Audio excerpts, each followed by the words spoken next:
متعلق جو اللہ رب العزت نے ارشاد فرمایا کہ یا ایھا الذین آمنوا کتب علیکم الصیام کما کتب علی الذین من قبلکم لعلکم تتقون، اے ایمان والو تم پر روزے فرض کیے گئے جیسا کہ تم سے پہلوں پر فرض کیے، اور فرضیت کا مقصد کیا ہے؟ لعلکم تتقون، تاکہ تمہیں پرہیزگاری ملے، تمہیں تقوی مل جائے۔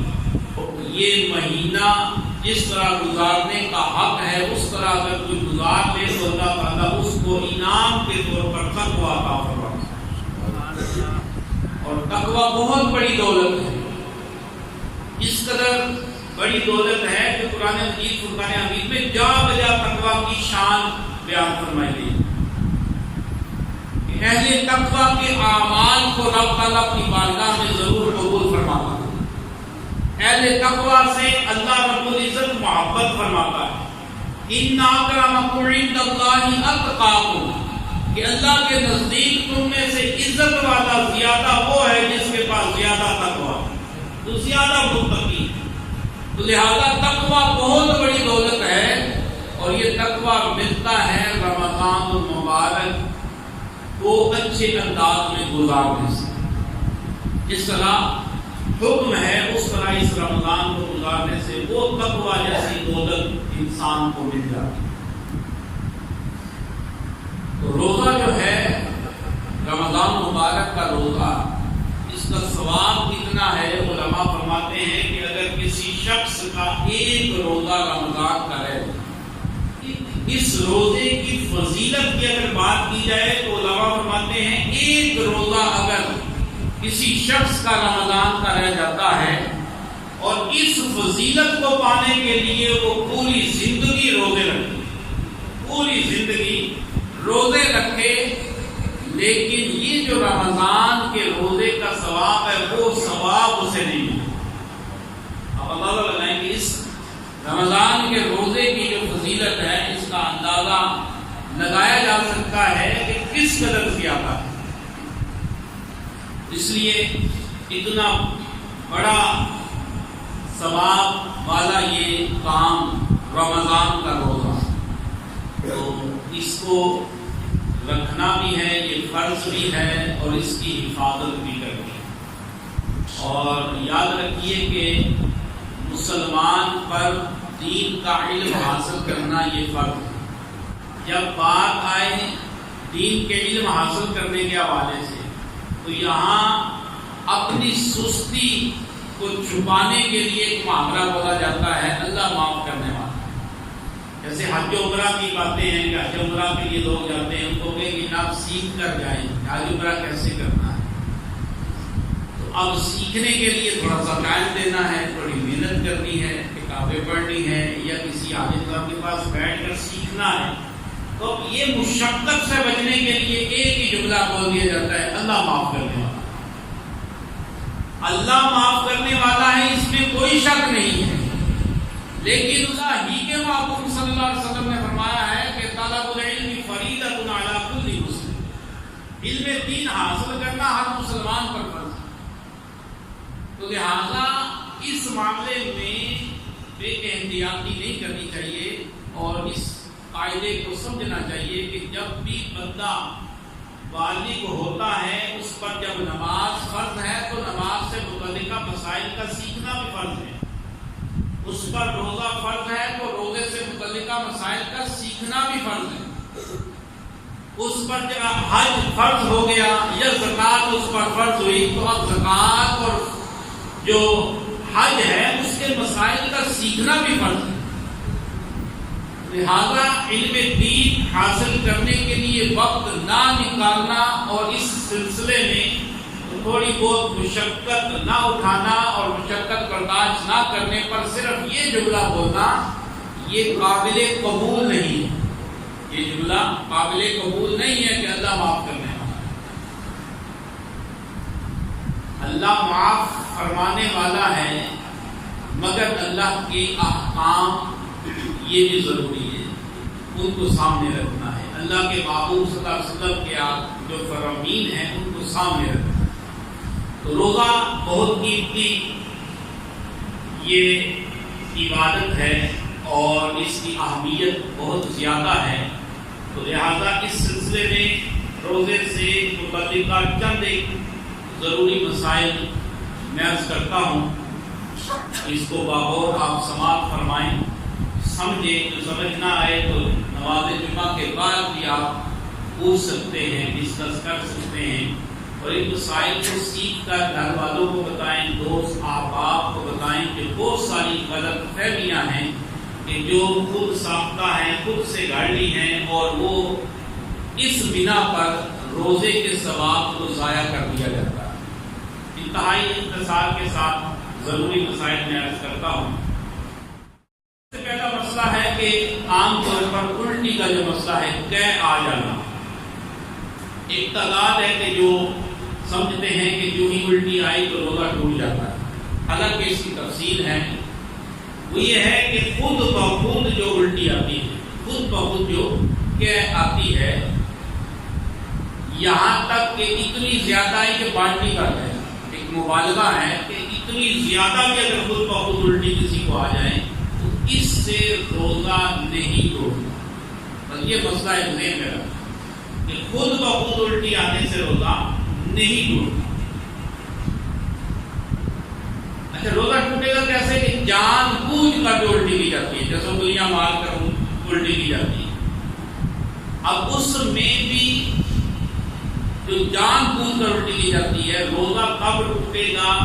کچھ شرائط ہیں۔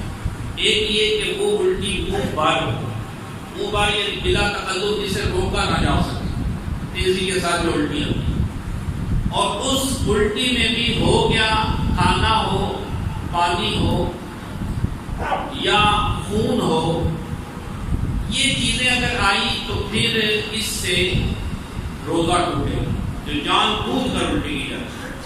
اگر جان بوجھ کر الٹی کی اور یہ کی بھی کس وجہ سے جاتی ہے؟ بلغم وغیرہ کے وجہ سے، تو اب اس صورت میں وہ الٹی آئی تو منہ بار ہے، مگر آئی اس میں دھوم یا بلغم صرف نکلا ہے، تو اس سے بھی روزہ نہیں ٹوٹے۔ یہ الٹی کے حوالے سے مسئلہ میں یاد رکھنا چاہیے۔ نبی پاک صلی اللہ علیہ وسلم کی حدیث بھی وغیرہ اس میں ہماری رہنمائی کرتی ہے، جس کا مفہوم یہی ہے کہ جان بوجھ کر اگر الٹی کریں گے تو اس سے روزہ ٹوٹے گا، اور اس میں پھر وہ شرائط علماء نے بیان فرمائی ہیں، اور اگر وہ خود بخود الٹی آئی تو اس سے روزہ نہیں ٹوٹے گا۔ ہم اگلا مسئلہ دیکھتے ہیں۔ ایک صورت احتلام کی ہوتی ہے کہ جس میں بہت سارے لوگ پریشان ہو جاتے ہیں، خود بخود خواب کی عادت میں روزہ رکھا، سو گئے اور پھر غسل فرض ہو گئے۔ بہت سارے لوگ سمجھتے ہیں کہ اس سے بھی شاید روزہ ٹوٹ جاتا ہے۔ یاد رکھیے، احتلام سے روزہ نہیں ٹوٹتا، بس اتنا سا مسئلہ یاد رکھیں، اس سے روزہ نہیں ٹوٹے گا۔ اگلا مسئلہ ہے وہ ہے کہ بعض لوگ سمجھتے ہیں کہ روزہ رکھ لیا، اب منہ میں جو تھوک یا بلغم آتی ہے تو اب اس کو اگر ہم نے اندر کر لیا منہ سے ہی تو روزہ ٹوٹ جائے گا۔ ایسی بات نہیں ہے۔ منہ میں جو اگر کوئی تھوک یا بلغم آتی ہے، اگر وہ نکل جائے منہ سے ہی تو اس سے روزہ نہیں ٹوٹتا۔ اچھا، اس وہم کی وجہ سے لوگ کرتے کیا ہیں کہ بس تھوکتے رہتے ہیں، جو ہی منہ میں تھوکا ہے تھوکتے ہیں، منہ میں تو تھوکا نہیں ہے، اور اس تصور سے بار بار تھوکانا ہے تو وہ تھوکتے ہی رہتے ہیں۔ تو اگر یہ مسئلہ ہمیں پتا ہو کہ منہ کے تھوک و بلغم سے روزہ نہیں ٹوٹتا تو پھر تھوکنے کی حاجت نہیں ہوتی۔ یہ ذہن میں رکھ لیا جائے کہ یہ منہ کے تھوک سے اگر اس کو نکل دیا تو پھر یہ روزہ نہیں ٹوٹے۔ اس کے بعد ایک مسئلہ ہے کہ عام طور پر پوچھا جاتا ہے کہ تیل لگانے سے، خوشبو لگانے سے، یا اسی طرح غیر ضروری جو بال ہوتے ہیں، بغل کے بال، زیر ناف بال، ان کو کاٹنے سے کیا اس سے روزہ ٹوٹے گا؟ یاد رکھیے کہ یہ جو جتنی چیزیں بیان ہوئی ہیں، نہ تیل لگانے سے روزہ ٹوٹے گا، نہ خوشبو لگانے سے روزہ ٹوٹے گا، نہ ہی یہ بال جو ہوتے ہیں کاٹنے سے روزہ ٹوٹتا ہے۔ اس بات کو بھی سمجھ لیتے ہیں۔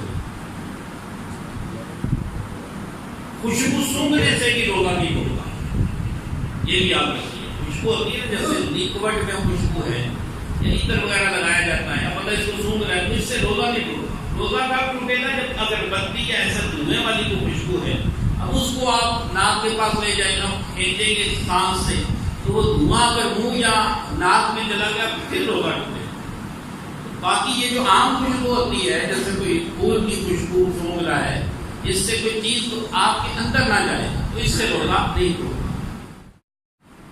اسی طرح سحری میں آنکھ نہ کھلے تو لوگ روزہ چھوڑ دیتے ہیں۔ شاید وہ یہ سمجھتے ہیں کہ سحری روزہ کے لیے شرط ہے۔ اس مسئلے کو بھی سمجھ لیجیے کہ روزہ کے لیے سحری یہ شرط نہیں ہے، نہ تراوی شرط ہے۔ کسی کی تراوی رہے گی تو کہ میں تراوی تو پڑھی نہیں تو روزہ چھوڑ دوں، نہیں۔ تراوی سنت موقدہ ہے، اس کا الگ ثواب ہے، روزہ کا ثواب الگ ہے، وہ فرض ہے۔ لہذا اگر کسی وجہ سے کسی کی نماز تراوی رہ گئی تو روزہ نہ چھوڑے، روزہ رکھ سکتا ہے۔ اسی طرح کسی وجہ سے آنکھ نہ کھلی، سحری نہ کر سکا، تو اب سحری نہ کرنے کی وجہ سے روزہ نہ چھوڑے۔ سحری سنت ہے، بابرکت کھانا ہے، بہت بڑی فضیلت ہے، جان بوجھ کر سحری کو نہ چھوڑے۔ جان بوجھ کر سحری کو چھوڑنے پر گناہ پھر بھی نہیں، جان بوجھ کر چھوڑ دیتا ہے، لیکن معلومی ہے کہ سنت ہے، ثواب ہے، تو لہذا سحری اگر آنکھ نہیں کھلی تو آپ جب بھی آنکھ کھلے تو آپ جو ہے وہ روزے کی نیت کر لیں کہ میں روزے سے ہوں، تو آپ کا روزہ ہو جائے۔ اچھا، میں نے یہ بھی سنا ہے، شاید یہ ہم لوگوں کا ذہن ہوگا کہ وہ کہتے ہیں جب بھی آنکھ کھلے جی آپ پانی کا گلاس پی کرنا روزہ رکھیں۔ یہ تو بہت کافی لوگوں کا ذہن ہوگا، لیکن بات یہ مذاق کر دو کہ یہ بات غلط ہے۔ سحری کا وقت ختم ہو گیا تو اب آپ کھا بھی نہیں سکتے۔ ہاں، روزے کی نیت آپ کر سکتے ہیں، جب بھی آپ کی آنکھ کھلی آپ روزے کی نیت کریں کہ میں سحری کے وقت سے لے کر انشاءاللہ اب تک اور افطار تک میرا روزہ، اس طرح کی جو نیت کر لے تو آپ اس کا روزہ ہو جائے۔ اس میں علماء نے ایک وضاحت فرمائی ہے، اور وہ یہ ہے کہ زوال کے وقت سے پہلے یہ نیت کرنی ہو، زوال کے بعد نہ نیت کرے، زوال سے پہلے تک یہ نیت کر لیں تو اس کا روزہ ہو جائے گا۔ اگر روزے کی حالت میں غسل فرض ہو گیا یا رات میں غسل فرض ہوا، اب اٹھا ٹائم تھوڑا ہے، تو اسی حالت میں کیا سحری کر سکتا ہے؟ جی کر سکتا ہے، سحری کر سکتا ہے، سحری کو کر لے۔ اب سحری کا وقت ختم ہو گیا، اب اس پر غسل تو فرض ہے، اس حالت میں غسل فرض ہے یا دن میں اطلاق کی صورت میں غسل فرض ہے؟ روزے کی حالت میں اس نے غسل کیسا کرنا ہے؟ تو عام طور پر یہ خیال بھی پایا جاتا ہے ہماری عوام میں کہ روزے کی حالت میں جو غسل کرنا ہے اس میں صرف نہانا ہے، نہ کلی کرنی ہے اور نہ ناک میں پانی چڑھانا ہے۔ یہ غلط مسئلہ مشہور ہے۔ حالانکہ غسل روزے میں بھی کریں گے تو آپ وہ 3 فرض پورے کریں گے جو غسل کے۔ 3 فرض کیا ہیں؟ کلی کرنا، ناک میں پانی چڑھانا اور پورا جسم دھونا۔ یہ روزہ ہے یا نہیں ہے، یہ 3 فرض ضروری ہیں۔ ان 3 فرائض میں سے ایک بھی فرض رہ گیا تو غسل آپ کا نہ ہوا۔ بے غسلہ جو ہے نہ مسجد میں آ سکتا ہے، نہ قرآن کو ہاتھ لگا سکتا ہے، نہ زبانی قرآن پڑھ سکتا ہے۔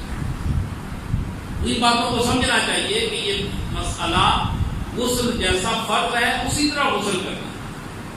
ہاں، اس میں ایک احتیاط ہے، وہ کیا کہ اگر روزہ نہیں تو پھر آپ کلی کرتے ہیں تو ساتھ گرگرا کریں گے منہ پر کر کے، لیکن روزے میں گرگرا نہیں کریں گے۔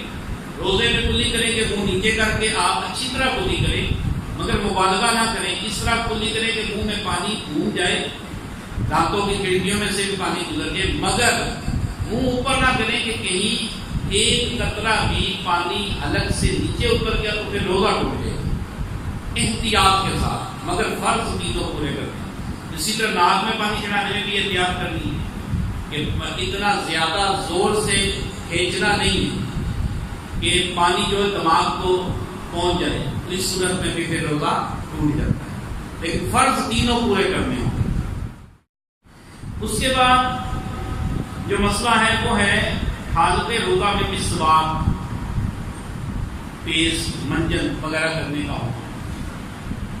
حالت روزہ میں مسواک کرنا چاہیے، مسواک آپ کر سکتے ہیں، اس میں بھی مختلف باتیں ملتی ہیں۔ کچھ کہتے ہیں جی زور سے پہلے کر سکتے ہیں، زور کے بعد بھی کر سکتے ہیں، یا سب سے پہلے کر سکتے ہیں، سب کے بعد بھی کر سکتے ہیں۔ یہ ساری باتیں غلط ہیں۔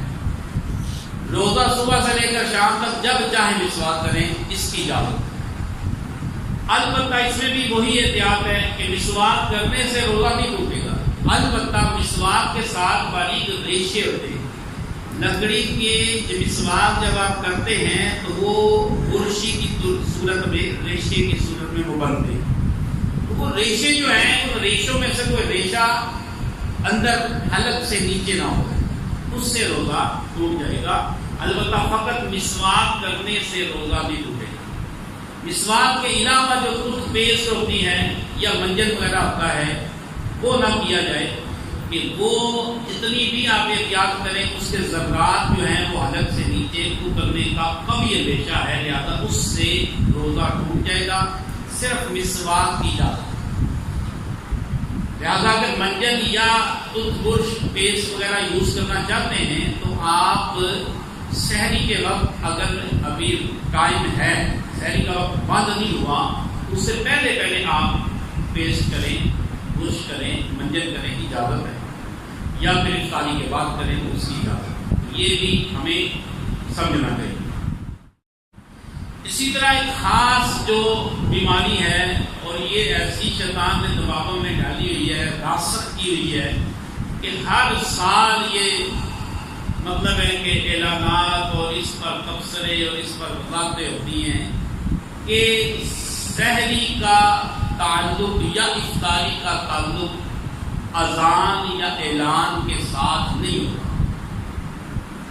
ہماری ایک تعداد ہے کہ جو اس بات پر انہوں نے میرے خیال میں پکا ارادہ جمایا ہوا ہے کہ بس کچھ بھی ہو جائے کہ سحری جب تک اذان جاری ہے ہم سحری کرتے رہیں۔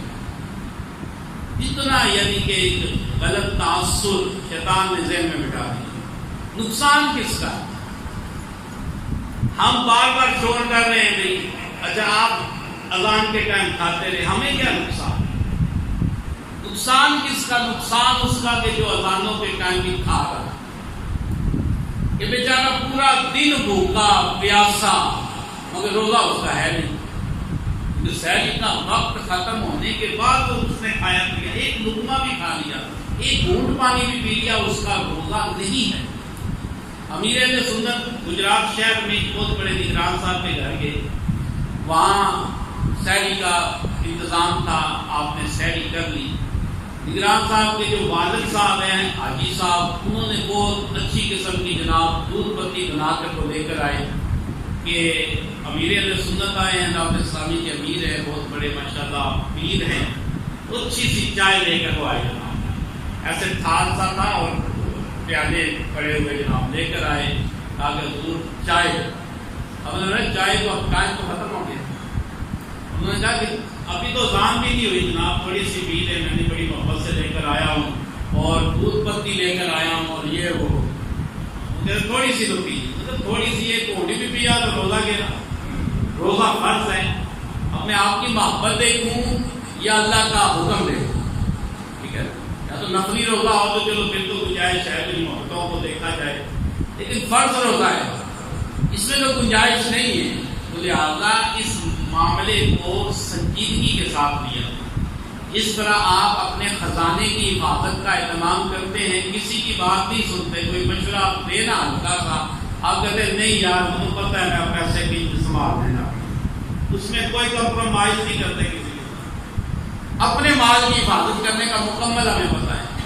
تو روزہ دنیا کے یہ سارے مال و اسباب سے زیادہ قیمتی، بہت قیمتی ہے، اس کی حفاظت کے معاملے میں ہمیں بہت زیادہ سنجیدہ ہونا چاہیے، اور اس کے لیے الحمدللہ علماء اہل سنت ہر دفعہ میں یہ دیتے ہیں ٹائم ٹیبل، اس دفعہ بھی یہ ٹائم ٹیبل لے کے آیا ہوا ہے، یہ ہم نے الحمدللہ کافی جگہ دیا ہے، بلکہ میں کہتا ہوں یہ لے کر آپ اس کو فوٹو کاپیاں کرا کے تقسیم کریں، کیونکہ یہ الحمدللہ جو ماہر علماء ہیں، جو علم توحید کے ماہر ہیں، انہوں نے یہ مرتب کیا ہے اور اس میں بڑی ہی احتیاط شامل کی گئی ہے. ان کو آپ مد نظر رکھ کر روزے کی ٹائمنگ آپ کو بتاؤ، یہ اپنے گھروں میں بھی لگا لیا جائے، گھڑی اپنی سیٹ کر لی جائے پاکستان اسٹینڈرڈ ٹائم کے مطابق، پھر اس ٹائم کو دیکھا جائے اور پھر آپ دیکھیں روزہ اس طرح ہے. اور سحری کا وقت جب ختم ہونے کا وقت ہے، جیسے مثال کے طور پر 3:37 ہے، تو آپ احتیاط 4-5 منٹ پہلے کھا پی کر فارغ ہو جائیں. احتیاط زیادہ ہے کہ جو ہمارا روزہ تو ہے. تو یہ احتیاط ہم نے خود کرنی ہے. تو روزے کا تعلق اذان اعلان سے نہیں بلکہ ٹائمنگ سے ہوتا ہے. تو اپنے روزے کی خود حفاظت کرنا. اسی طرح ایک مسئلہ ہے کہ چوٹ لگنے، خون نکلنے وغیرہ سے کیا روزہ ٹوٹے گا. وقت کا ایکسیڈنٹ اللہ نہ کرے ہو جائے، کوئی چیز لگ جائے، خون نکلنا شروع ہو جاتا ہے. تو یاد رکھیے کہ خون نکلنے سے وضو ٹوٹتا ہے، روزہ نہیں ٹوٹتا. خون جب نکلتا ہے تو اس سے وضو ٹوٹے گا، روزہ نہیں ٹوٹے گا. تو لہٰذا بعض اوقات ٹیسٹ کروانا ہوتا ہے، خون بلڈ ٹیسٹ ہوتے ہیں، بلڈ ٹیسٹ آپ کرواتے ہیں، خون وہ نکالتے ہیں، اس سے بھی روزہ نہیں ٹوٹے گا. خون نکلنے سے روزہ نہیں ٹوٹے گا. بس یہ ذہن میں رکھ لیں، جو چوٹ لگ گئی ہے تو اس سے بھی روزہ نہیں ٹوٹے گا. سماعت فرما لیں. روزے میں انجیکشن یا ڈرپ، اس میں جو محتاط علماء ہیں، جو مطلب ہے کہ قدار ہے، جن کی تحقیق بڑی اعلیٰ ہے، تو انہوں نے تحقیق اپنی بیان کی ہے کہ روزہ جو ہے وہ اس میں اگر آپ مجبوراً کوئی انجیکشن لگواتے ہیں یا ڈرپ بھی لگواتے ہیں تو اس سے روزہ نہیں ٹوٹے گا. ٹھیک ہے نا. تو ظاہر ہے کہ انجیکشن یا ڈرپ خاص مجبوری کے تحت ہی لگائی جاتی ہے. تو یہ ذہن میں رکھ لیں کہ اگر کوئی شخص بحالت مجبوری روزے کی حالت میں انجیکشن ٹیکا لگواتا ہے یا زیادہ مجبوری ہے تو ڈرپ لگانی پڑ گئی تو اس سے روزہ نہیں ٹوٹے گا. یہ الحمدللہ علماء کی شفقت ہے کہ جنہوں نے ایک مسئلہ ہمارا حل کر دیا کہ چھوٹی چھوٹی بیماریوں سے انجیکشن سے وہ بیماری وقتی رفع دفع ہو جاتی ہے، اور یہ اتنا عظیم ثواب والا روزہ ہم پورا کرنے میں کامیاب ہو سکتے ہیں. اسی طرح سرما لگانے سے کیا روزہ ٹوٹے گا؟